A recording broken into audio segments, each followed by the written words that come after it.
속성이 있어.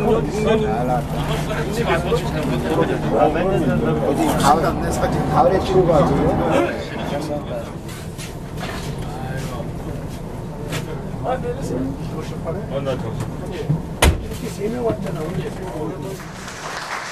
다음 아까 소개시켜줬던 28회 동물입니다.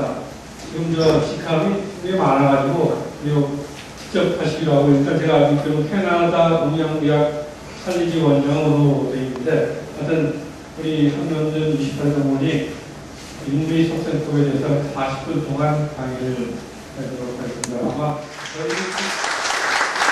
강의 되죠? 강의 길게 하지 못했어도 한 20분. 사랑을 원하는 여자와 같은 거 하는 건데 여러분들은 계산으로 하는 거거든요. 그래서 힘든 거예요. 근데 여기서 이렇게 판 자체가 어려운데 내가 집중해서 강의를 하는데 핸드폰 따랑 받든가 아니면 잠깐 기다려 뭐 지금 강의 중인데 이러든가 그러면 이게 분위기가 확 깨져갖고 이게 부드럽게 나가질 못해. 여러분들 그런 거 모르시죠? 안 돼요. 아세요? 그럼 하여튼 그러면 핸드폰 꺼주시고 그럼 하여튼 그럼 고쳐지는 거예요. 선배님은 뭐 양파죽을 자꾸 드셨다고요? 양파죽은 매운맛이에요? 매운맛이거든요. 매운 것은 혈관을 축소시킵니다. 그 위장을 좁게끔 만들죠. 그 다음에 이게 매운맛이고 양파죽을 푹 싸면 단맛이 나거든요. 그러니까 위장이 좁아지는 거예요. 그러니까 식사량이 확 줄어들어 버리죠. 그러면 이제 뇌로 피가 올라가기 시작해서 낫게끔 되는 거죠. 이 동양학은 아주 초과학적인 것입니다. 이런 식으로 병을 고치는 거예요. 책에 황제내경이라는 책이 있습니다. 이게 동양학의 근간이에요. 예를 들어 우리가 한의학은 무엇이냐 하면요. 한의학은 중의학이 동양학의 원전이라고 생각을 했어요. 중의학이. 근데 자존심이 있으니까 너희하고 나하고 우리하고는 체질이 다르다. 그러니까 체질에 따른 처방 방법이 다르다. 그리고 우리나라는 그 체질에 따른 처방 방법이 원전이 동의보감이다 이러는데 그건 아니에요. 동의보감은 어떤 민간요법을 다 집대성한 거지 학문의 바탕은 아닙니다. 이 학문의 바탕이 모두 다 황제내경에서 나온 건데 이 황제내경을 지은 사람들은 동이족이에요. 그러니까 오래되다 보니까 이제 진짜 중국 사람인 걸로 알고 있지만 동이족으로 우리 민족의 조상이거든요. 근데 이 책에 보면 인간의 생사와 만배의 근원은 오장육부에 있다 이렇게 딱 돼 있어요. 오장육부는 간장과 담낭, 심장과 소장, 비장과 위장, 폐장과 대장, 신장과 방광, 심포와 삼초입니다. 그러니까 이 책에 보면 모든 병은 오장육부에 있다 이렇게 결론이 나와 있어요. 그러니까 예를 들어서 한의학에서 부인과, 내과, 신경외과 이러는 것은 그 한의사가 모르든가 아니면 살짝 기만을 했든가 한의학은 어디가 아프다 그러면 오장육부 중에서 어디가 약해졌냐 이렇게 보는 거예요. 눈이 나쁘다 그럼 눈이 나쁜 것을 고치는 게 아니라 눈하고 어디가 연결됐나 간하고 연결됐구나 해서 간을 고쳐야 눈이 좋아지는 거예요. 그래서 동물의 간을 먹는 거예요. 무릎이 아프다 그러면 옛날부터 소도가니를 먹거든요. 소도가니를 먹으면 사람 몸의 도가니도 좋아질 거라고 생각하는 게 그게 동종요법이에요. 한의학의 근본은 뭐냐면 동종요법인데 동종요법이란 건 뭐냐면요. 빵이 이렇게 빵틀이 이렇게 있거든요. 그럼 여기다 밀가루를 넣고 오븐에다 놓으면 한참 있으면 기가 살아나서 요 빵이 빵빵 좋다고 뭐지 요새 흑촌이 뭐 감식촌이 좋은 거 많이 나오잖아요. 근데 근육이 긴장돼 있을 때 간이 나쁠 때 먹으면 좋은데 지나치면 산과다가 돼서 비위장이 약해져야 위장이 산이 많이 나오면 위장이 처지게 되잖아요. 그리고 지나치게 음식을 많이 먹게 되죠.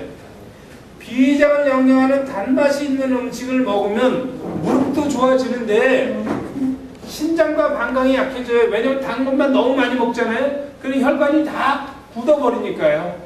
신장과 방광을 영양하는 음식은 짠맛이 있는 음식이거든요. 짠 걸 먹으면 신방광이 좋아지는데 지나치면 심소장이 약해지는 거예요. 아까 염통이 약해지는 거죠. 염통을 좋게끔 하는 음식은 쓴맛이거든요. 쓴맛이 있는 그 대표적인 것이 커피란 말이에요. 근데 커피를 한 잔 먹잖아요. 그럼 심장이 두근두근 뛰어요. 그러니까 심장이 예민한 사람들은 이 커피 먹으니까 심장이 나빠지는 거라고 생각을 하는 거예요. 한번 두근두근 뛰었잖아요. 그러면 심장을 움직여주는 거니까. 여러분들 산에 왜 가세요? 자극을 줘야 건강해지는 거 아닙니까? 쓴맛이 있는 건 이 심장을 다이렉트로 자극을 해주는 거예요. 우리가 연애할 때 심장을 움직여줘야 되잖아요. 쓴맛 커피 좋고요. 소주, 술이 왜 좋아해? 쓴맛이 있어서 좋은 거예요. 술이 달면 재미가 없어요. 그래야 심장을 움직여주거든요. 심장을 움직여주면요, 못생긴 여자도 예뻐져 보여요. 그리고 이 돼지고기도 요만큼 먹을 수 있는 거, 소주 먹으면 이만큼 먹을 수 있는 거, 그만큼 소화를 잘 시키는 건데, 쓴 걸 먹으면 장에 부담을 줘요. 그래서 폐대장이 약해지는 거예요. 폐대장을 영양하는 음식은 매운 음식이거든요. 매운 걸 먹잖아요. 그러면 간담이 약해져요. 이렇게 조화롭게 말을 하는 건데, 자, 폐대장을 영양하는 음식은 심해지는 게 식중독이거든요. 그런데 학교 급식이나 잔치집 급식에는 식중독이 있는데 상갓집 음식에는 식중독이 없어요. 선배님 생각해보세요. 왜 그럴까요? 상갓집 음식에는요, 반드시 매운 음식이 나오는데 그게 뭐예요? 육개장이 나와요.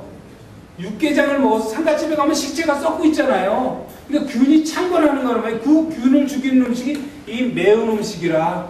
그래서 상갓집은 식중독이 걸리지는 않는 거예요. 근데 여기서 우리 친구가 단체 급식하는데 단체 급식을 먹으면 식중독이 걸릴 확률이 높아요.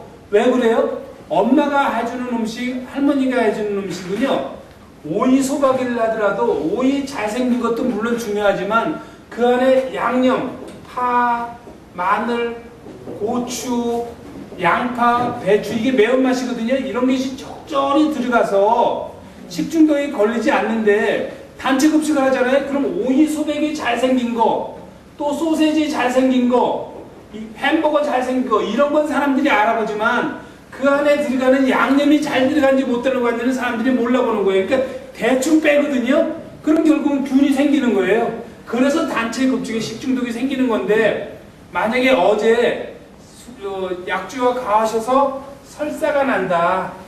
근데 설사가 그냥 쭉 난다. 요 정도 고치는 방법은요, 세수하다 콧등 만지기보다 간단해요. 물컵에다가 우유를 한 컵 넣고 따뜻하게, 그 다음에 고춧가루를 한 숟갈로, 그래서 완샷 먹어. 그러면 방금 5분 전에 설사가 났잖아. 5분에 딱 멈춰요. 만약에 멈추지 않았다, 그럼 나한테 연락하세요. 내가 책임질게. 멈춰요. 음식이 그 정도로 빠른 거예요. 왜냐면, 자, 봐보세요.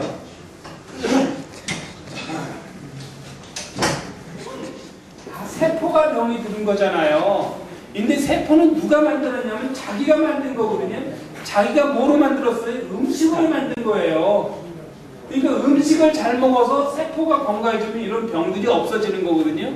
그러면 결국은 음식이 생사 여탈권이 있는 거거든요. 음식 잘못 먹으면 병이 생기고 음식 잘 먹으면 병이 안 생기는 거잖아요. 근데 사람들은 음식 잘못 먹어서 세포를 잘못 만들었는데 아프면 약을 먹으려고 생각을 하는 게, 그게 앞뒤가 안 맞는 거예요. 자, 봐보세요. 옛날에 신은경이라는 사람하고 서세원 씨, 이 사람하고, 그러니까 할머니가 또 물어. 할아버지한테, 할아범, 당간 니캉내캉 무슨 사이? 니캉내캉 무슨 사이? 그러니까 할머니가 한다는 소리가 왼수 그랬다는 거 아니에요? 실제로 있었던 일이에요. 그게 아니라 네 글자로 팽생맨수. 진짜 배꼽 빠졌다는 거거든요. 그렇지, 우리들이 내가 지금 여기서 사람은 음식 먹고 사는 겁니다 얘기를 하는데, 사람들은 오랫도록 약 먹고 사는 거로 뇌리에 박혀서 음식으로 자기가 병을 만들어 놓고 병이 생기면 약을 먹는다는 거예요. 그게 팽생맨수인 거예요. 그런데 오랫도록 그게 뇌리에 박혀서 절대로 벗어날 수가 없는 게 뭐냐면, 우리가 컴퓨터에 이렇게 있잖아요. 그럼 내가 미디어 파일을, 동영상 파일을 하나 열어보고 싶어요. 딱 열면 오늘 본 플레이어가